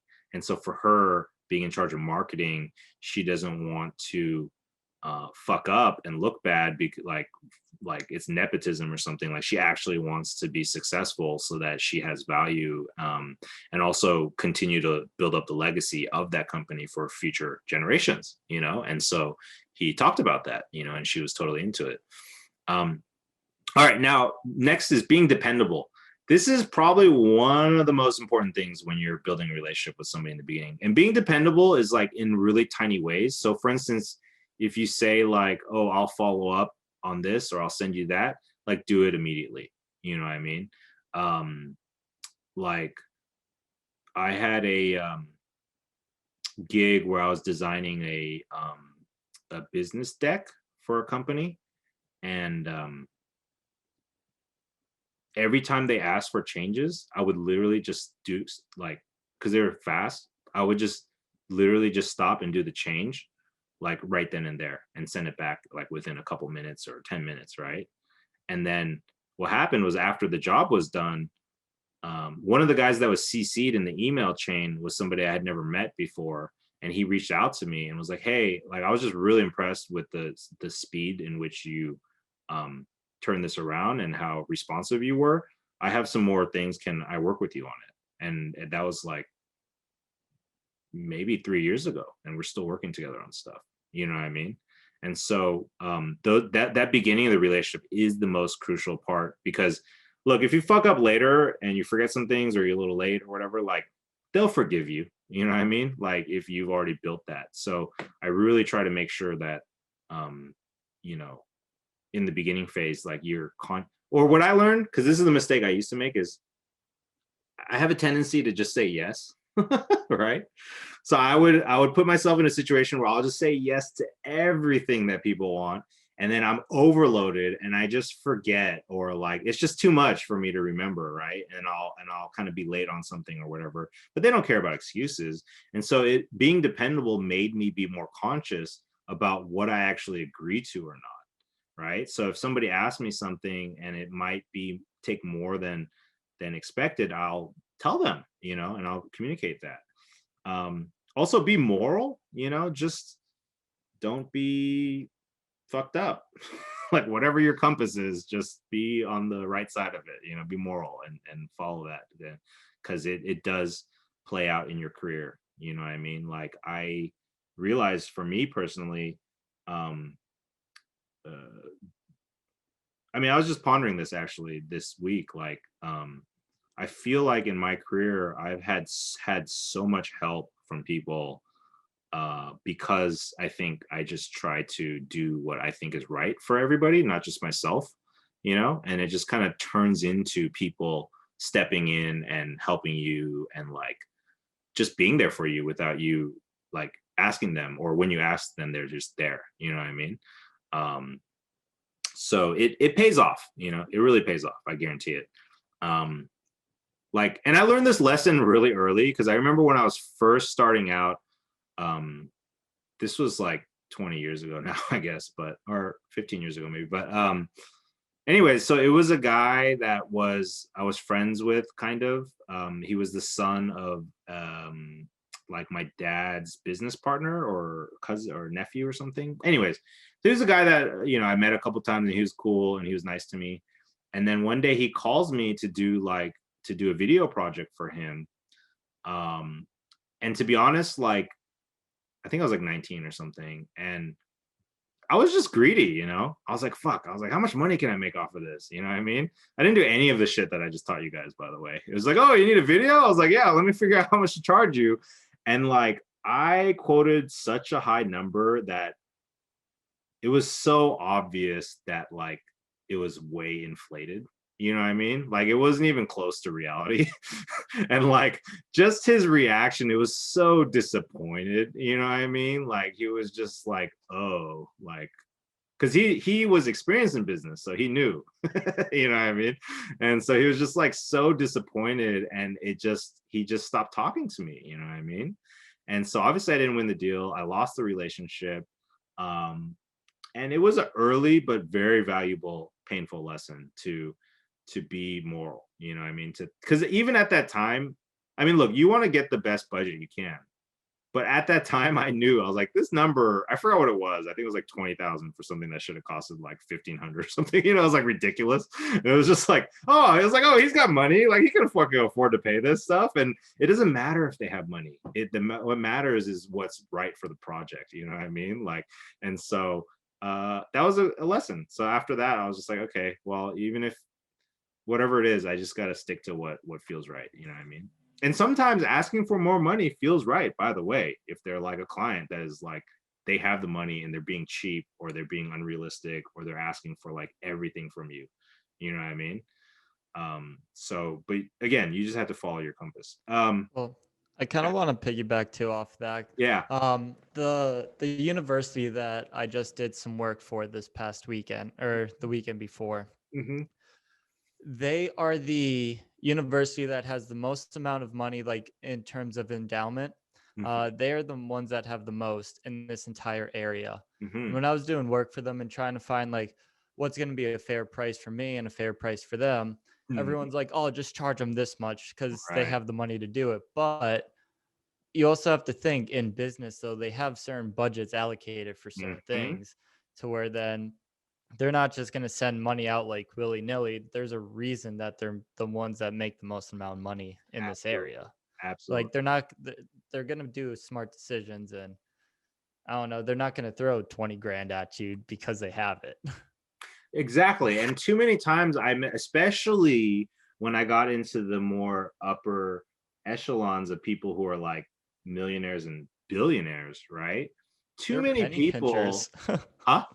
They're penny pinchers when you get up Yeah, there. and they care a lot. And then too many people who don't have money have this negative relationship, this you know, just a bad idea of money, and like they just like think, oh, he's a billionaire, he could afford to pay this, like, you know, so While just they're charge still whatever eating you like want, peanut like, butter and jelly sandwiches. yeah, exactly. Like if your rate is normally $1,000, charge him 10,000 because he's rich. You know what I mean? Like Yeah. it doesn't work like that, because number one, like you said, these people became successful because they manage their money well, right? And they actually care about where every penny goes. And on top of that, if they know that you're doing that, you will never build a relationship. But on the flip side, if you act moral and you just tell them straight up, this is what's fair, right? Then they're going to give you more business, right? Because other people are constantly treating them like it's a fucking ATM machine, and they know that. And if you don't, and you treat them like a human being, it's like this. Have you ever had a homeless person ask you for money and then they ask you for more money, or they ask you for a specific amount of money? Like, could I get $20? Like, dude, you're begging for money. You're going to get whatever the fuck I give you. You know what I mean? Not that I say that to homeless people because I like homeless people. I'm just saying that's the feeling you get on the inside. You know what I mean? Like, are you kidding me? Like, just take what I give you, dude. So most people aren't even giving you anything. So I think that's what we have to remember, is that to millionaires and billionaires, we are homeless people. Yeah. Like seriously, like the level of attention and care that you put into a homeless person is the same that they're gonna put to you. That's why, like, you have to actually be kind, you have to be cool, you have to be interested, you know what I mean? Like, you have to be moral, and then they're gonna want to give you more. So anyways, that's a good conversation though.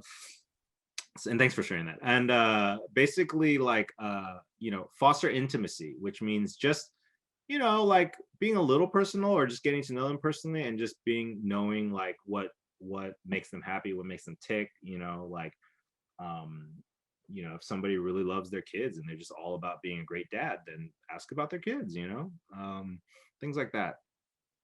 Now, exciting them builds attraction, because what you're doing is you're planting the seeds for the future. You know, exciting them is, again, through like showing them case studies of things that work for other people, giving them really cool ideas, expanding their perspective on how to approach something, that really giving them an aha moment really excites them. You know what I mean? And then the last thing, tip that I have is find a small win and then over deliver. Now, what that means is, if you tell them, I'm going to send you my proposal in 2 days, send it in 1 day, right? If they're expecting a call, you know, just to get to know each other, but you've already created a little mini presentation, now you're over delivering, right? Like I had a call, discovery call, or it was like a second step discovery call, where I had the initial discovery call with the marketing guy, and then he was introducing me to the like VP of marketing, right? And so in between, then I was like, you know what, like let's come up with some ideas for them for commercials, because I already did research on their company, you know. And so we get on the call, and I'm just like, hey, like, look, these ideas are just, without even talking to you guys in depth, these are just some general things we have from research. Created a whole presentation and had pitched them like 10 different commercial ideas, and they were like so blown away, and they were like, we were not expecting this, like I thought we were just going to get on a call, but you had all this stuff. And so they were like really impressed, you know. But even just a small win is a good over delivering, you know what I mean? Like, even if you're just like, hey, I'll send a follow-up email to check in on you, right? And then you send that check-in email, but you also add a link to like 2 or 3 articles where you're like, hey, like, by the way, these are some articles I came across I think would be really good for your business, or it just made me think of you. Now you're over delivering, because you're doing a little bit more than you said you would, you know what I mean? And all those things, they add up, you know what I mean? It all adds up to building that. So actually, I kind of already went over the cheat sheet to understanding people, but my goal whenever I get to know somebody is learn them as fast as fuck. FF. You know, like, this is really, really important. You got to get to know their personality. You know, because I'm high energy and I'm loud and I talk fast and I'm ADHD-ish. I found that people who talk slowly and are more analytical and introverted don't like that. They're not comfortable with that. So I tone it down. You know what I mean? So again, following that cheat sheet and figure out, if you really want to, the key things is just figure out if they're introverted, extroverted, if they're selfish or not selfish, and if they are emotional or logical. Like those are going to be the 3 key things that if you could figure that out when you talk to somebody, you're going to be able to align with them very, very quickly, you know? And not that I'm saying being fake or pretend you are somebody, just accentuate the parts of your personality that fits your client, you know? All right, now when you are running a consultation or a qualifying call, do not look to close the sale and rush that. I actually tend to kind of act like I don't care if the sale happens or not. Not that I act like I don't care, but I just kind of, it's casual, you know what I mean? It's just getting to know them, and if it turns into business because it's the right fit, then that's great. But if not, I'm not going to push somebody to hire me if it's not a good fit, you know what I mean? So that's where understanding them and building trust in initial contact will actually help you close the deal more than trying to close the deal on the call, if that makes sense. You know what I mean? People will buy from you if they trust you. Seriously, like that's just as simple as it is. So that's why you want to listen to them. And again, reiterate the things that they told you. Again, first half of consultation, they're talking 80%. Second half, you're talking 80%. You're using the things they said in your second half, and then that basically is how you run a consultation. It's really, really powerful. So I think I'm going to pause here because next session we can actually get into the sales approaches. Let's just finish up with some Q&A so you guys have time in case you want to ask some questions or whatever. By the way, was this helpful so far? Yeah. Okay. Cool. Okay, what questions do you guys have? It could be about your business specifically too. It could be very specific to you if you want. I have a super quick question on the decks, because I don't know too much about them. Are decks typically just a document format? Is that what they? Yeah, just PDF. What they are? Yeah. How would you typically use that in terms of marketing your business? Obviously, like a website, you can direct people to that for a call to action and things. Is a deck something that you normally give to someone that you've already engaged with and they want more information, or? So I have a couple different decks that I'll do. The first deck will just be like about my company, and then that way you could attach it when you cold message people so they could check it out. If they have talked to you and then, you know, once you've done the discovery phase and consultation, then you will come back with a presentation deck. And you might do more than one of those. And then the last would be like a lead magnet type where you're educating people and you put on your website and they could download it, or they could, you know, contact you to get it from you. Yep. So those are the main types. And we're going to go over that in the next session, which is the collateral, the stuff you need to do your sales. So I've got one. Mhm. So I've realized that I am completely burnt out. However, should I still try and cold call and do outreach anyway with my utter lack of enthusiasm right now, or should I try and recover that first? well, first of all, why are you burned out? To make a long story short, I was trying to get into film productions niche, basically. Mm-hmm. And for over a year and a half, this mentorship company or film company app in Sydney, they kept sending me scripts, and every single one was about sexual abuse and rape that glorified the rapist.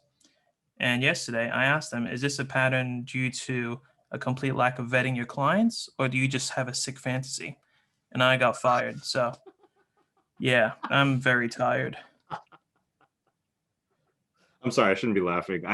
That was completely not the answer I was expecting, by the way. Wow, I kind of want to. So, wait. So You threatened to sue me with defamation if I didn't apologize. I'm like, dude, it's an internal email, and then you called me. I haven't informed the public. I'm not even telling you the name right now in this group. So clearly, that person is fucked up in the head. I mean, that's yeah. I mean, look, it's like a bad relationship. My philosophy is this: the sooner you get out is always the best time, right? So maybe you needed to get out, and maybe, to be honest, you need to take a moment to not do cold outreach and just give yourself a little bit of self-care and step back and reset your brain. Because if you are feeling negative, if you are kind of emotionally being impacted by the shit that you had to deal with, like it will come across in your outreach. Yeah, and You know that's what I I don't mean? want to taint. I don't want to taint future potential. Yeah, and like, look, you do have to build up the muscle of doing the things even if when you don't feel like it. That's what a professional does. So if I'm exhausted, I will still hype myself up and get myself in the right mentality. You know what I mean? But at the same time, for that particular thing that you're talking about, I would say, yeah, like don't just, you know, maybe wait till the challenge is over or to the end of the challenge to really start ramping up that activity. You know what I mean? But if you do that, you do have to really spend that time taking care of yourself, which means finding something that makes you happy, unplugging from other shit that's taking your attention, taking less commitments, just creating mental space. You know what I mean? And and really do that, because I think that's going to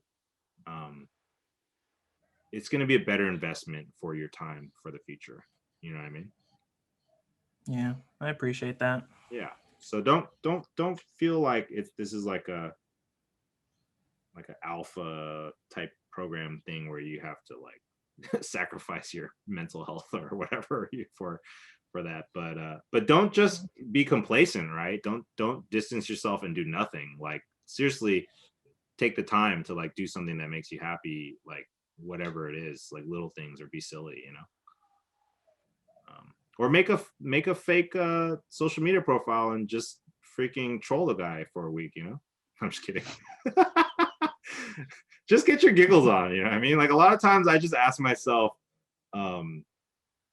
actually I got this from it was a podcast I was listening to, and he was talking about an artist, and a comic book artist, and he always asked, but is it fun? And that's the question, you know. Like if the answer is no, don't fucking do it right now. Yeah.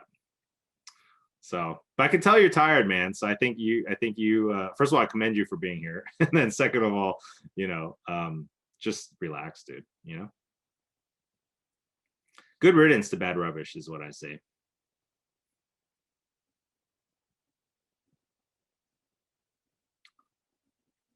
Next question.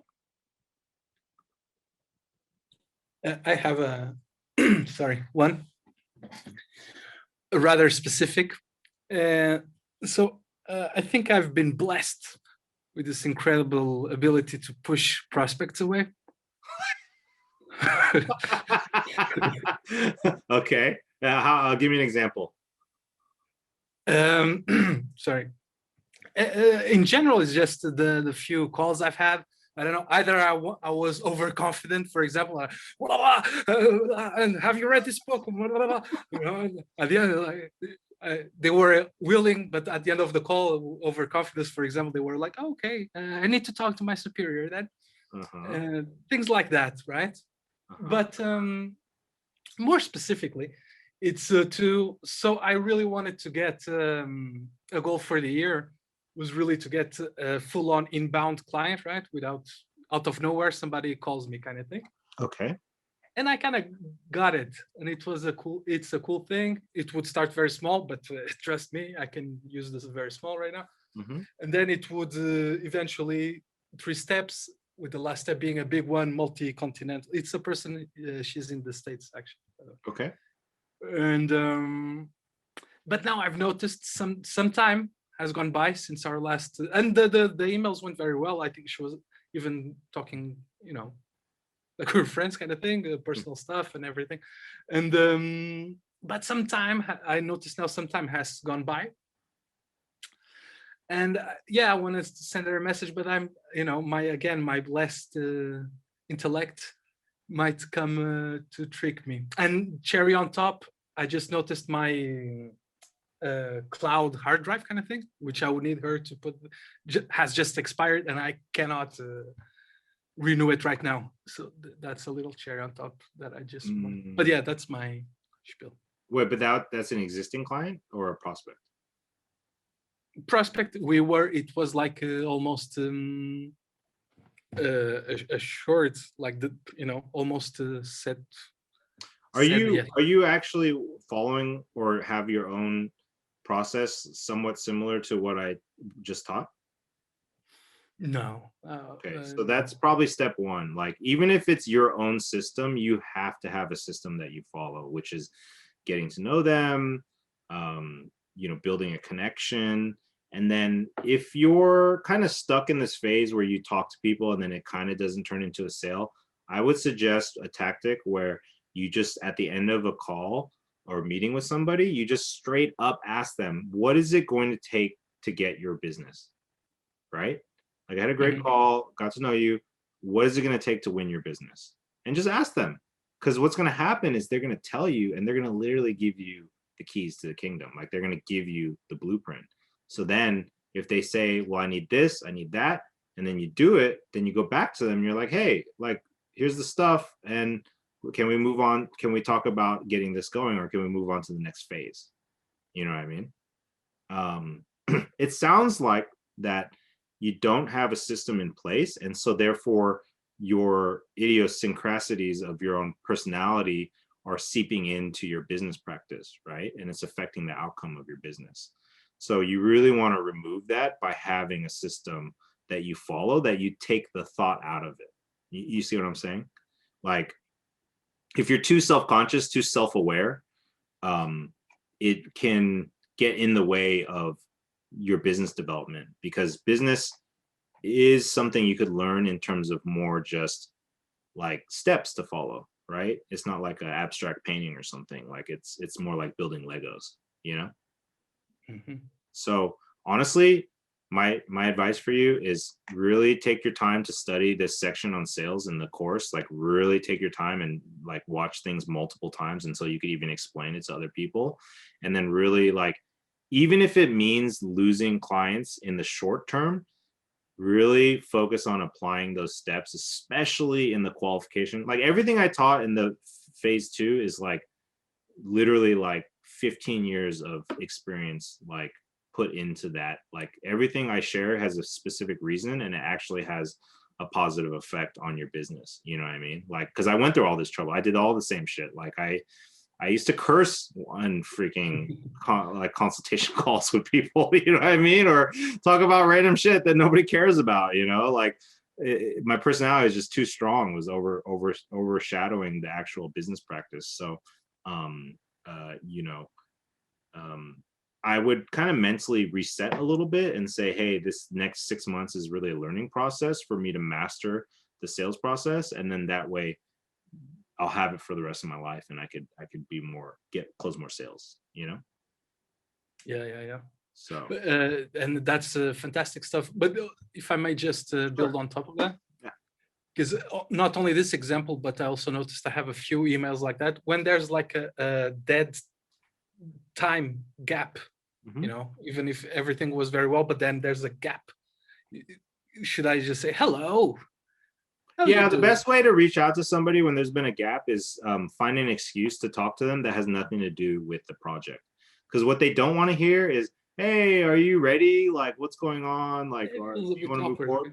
You know what's better is if you just send them an article or something, and that's my go-to, is just say, like, hey, this made me think of you. It's just a thinking of you message, because what's going to happen is they're going to know that you're supposed to be talking about business, and they're going to be the ones usually we're like, oh yeah, I didn't get back to you on that, let's talk about, you know what I mean?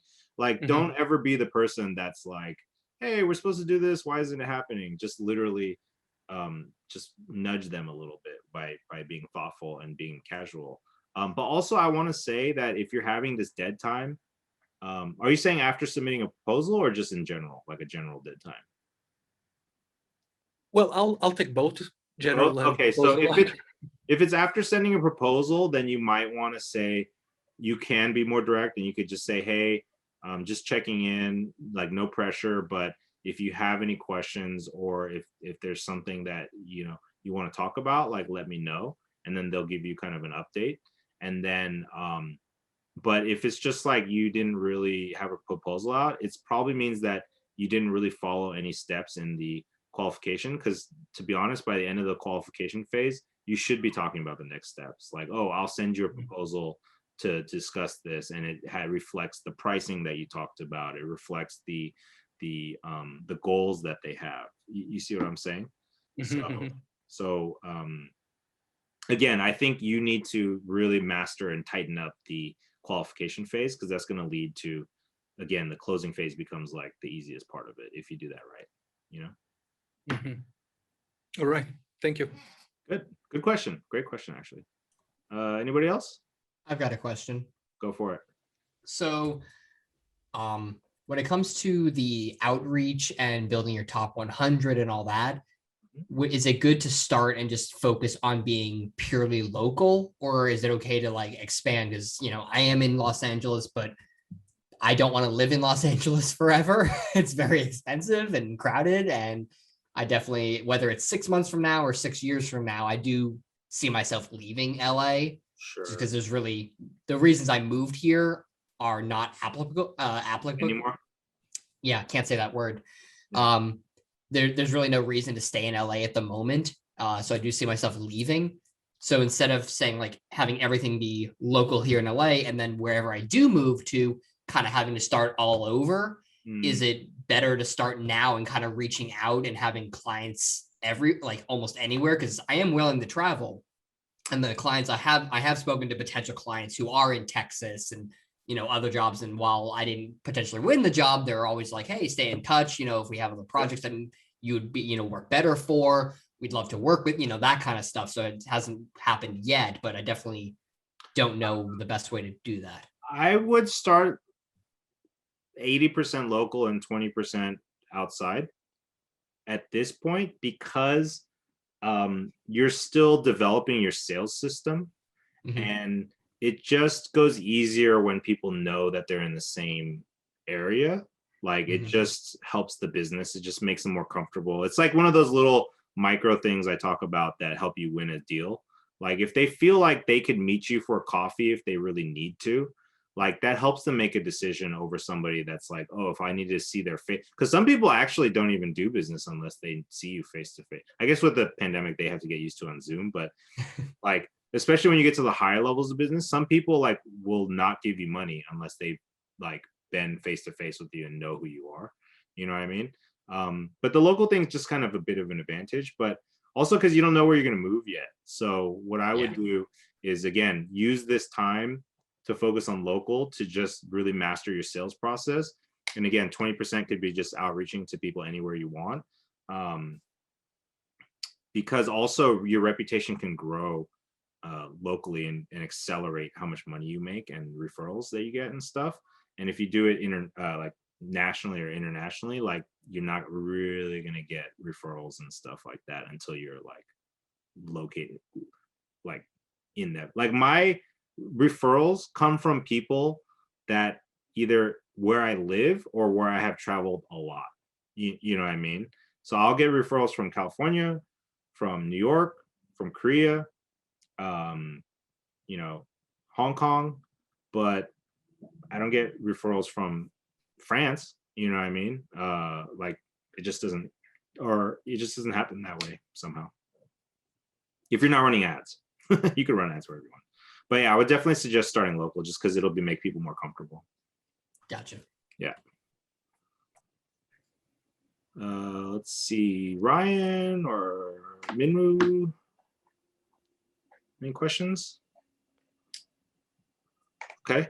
Well, hey, we're at 1 o'clock anyways, but I'll give you guys one last call. If you got questions, go for it. The one question that I had was, so I'm putting a proposal together for this one company. It's going to be a new company in apartment buildings. It's currently being built right now, but I have a little bit of an inside scoop. I kind of know their financial at this point, and I know where they want to be in 3 years. Now, since I have that, would that be fine to be putting into when we have the meeting to actually drop that into the pitch and the proposal with them? Saying like you want. Yes, if they are okay with you knowing that info. I believe they're okay with me knowing it. And if it's a little bit like inside, like they told you like unofficially kind of, what I would do is I would incorporate it in like a vision type statement, or like, you know, it's kind of like, and don't make it like exactly what they told you, but like maybe you could even make it a little bigger, You know what I mean? And then you could say, hey, like, this is where I see you in the next 3 years. Like, you know, this is how much money I think you could make or whatever. And they're like, wow, that's like pretty much what we were thinking, you know, but, you know, yes, I always use Intel as much as possible. That's actually a key aspect of winning a deal is like, if I have any advantage, if I know the person that's doing the hiring, I will straight up ask them, like, who else is pitching? What are they pitching? What are the prices that they're proposing? Like, what do I got to do to win the deal? Like, or, you know, if let's say somebody's referring me to somebody else, I'm like, well, what do you know about them? Like, what is their personality like? What do they care about? You know, like that type of stuff. And I try to get it. So yeah, so I think, you know, use your own common sense on how to present it, but definitely find a way to weave it in there. And I think the safest way to do it is to make your vision a little bit bigger than theirs, because then they feel like, oh, maybe we should be thinking like more that direction, you know, like it's already incorporating what they're thinking. You definitely don't want to go under, because then they're gonna be like, well, you know, we want more results, not less, you know? Yeah. Okay. So yeah, that's a good question. And good luck, man. Thank you. If you want to send me that proposal, you can send it to me before you send it to them or whatever. Okay. Yeah, so for anybody here, you know, if you guys have stuff that you're working on, you want me to do a once over, I'm happy to do that for you guys, outside of whatever's in the challenge.